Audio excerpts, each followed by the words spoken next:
नमस्कार मित्रों।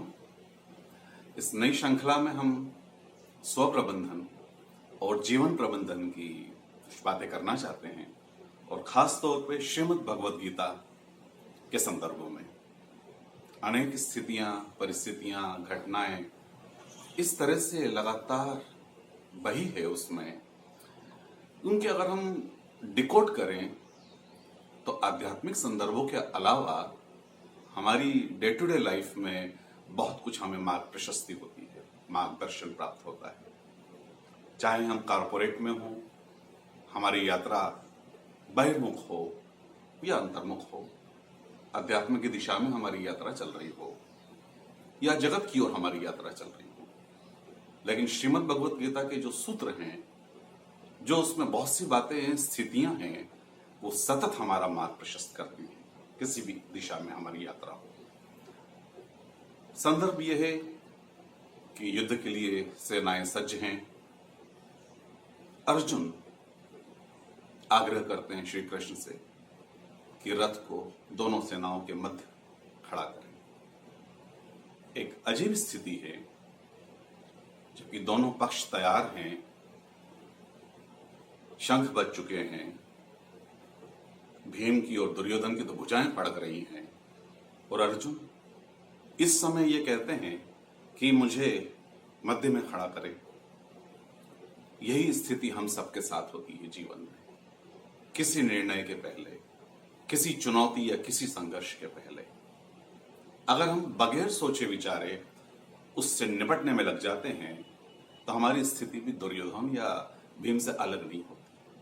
लेकिन एक विचार से भरा व्यक्ति सबसे पहले कोशिश करेगा किसी भी चुनौती के बाबत राइट ऑब्जर्वेशन की। यहां पर अर्जुन जो कर रहे हैं वो विचारवान व्यक्ति के लिए किया जाना चाहिए, विचारवान व्यक्ति के द्वारा किया जाना चाहिए, और वो है राइट ऑब्जर्वेशन।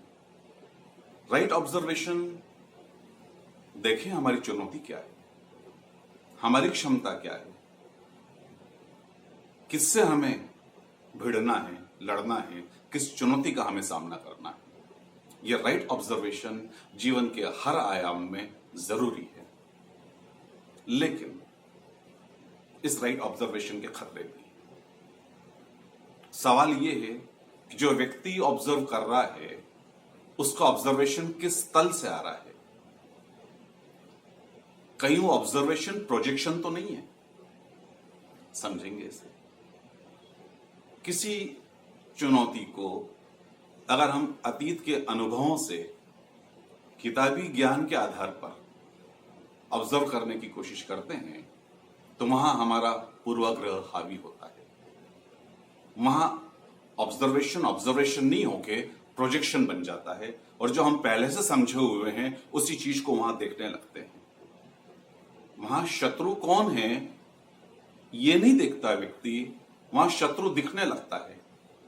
सामने खड़ा हुआ हर व्यक्ति शत्रु दिखने लगता है अगर अंदर से शत्रुता हावी है तो ऑब्जर्वेशन कौन कर रहा है, किस तरह से कर रहा है। ऑब्जर्वेशन के साथ सबसे बड़ा खतरा यह है कि ऑब्जर्वेशन समाधान के बदले समस्या पैदा कर देगा अगर वो मात्र विचार के तल से आएगा। विचार के तल से अगर ऑब्जर्वेशन आ रहा है तो एक कंफ्यूजन और एक द्वंद्व पैदा होगा, और वही द्वंद्व हुआ जो आगे की कथा हम जानते हैं। हमारे जीवन की भी यही कथा है कि अगर राइट ऑब्जर्वेशन नहीं है या ऑब्जर्वेशन है और उसमें प्रोजेक्शन हावी है तो हमें द्वंद्व में लाएगा, कंफ्यूजन में लाएगा और हमारी स्थिति खराब करेगा। तो सवाल ये कि वो ऑब्जर्वेशन हो माइंड के तल से नहीं, नो माइंड के तल से। जब हम ऑब्जर्व कर रहे हो चीजों को, किसी भी स्थिति में, किसी भी दिशा में, किसी भी परिस्थिति में, तो वहां अतीत से मुक्त हो, भविष्य से मुक्त हो, विचार मात्र से घिरे होकर ऑब्जर्वेशन करेंगे तो हमारे ही विचार प्रोजेक्ट होंगे, आरोपित होंगे, उभर के आएंगे। सही निर्णय नहीं होने पाएगा, राइट ऑब्जर्वेशन नहीं होने पाएगा।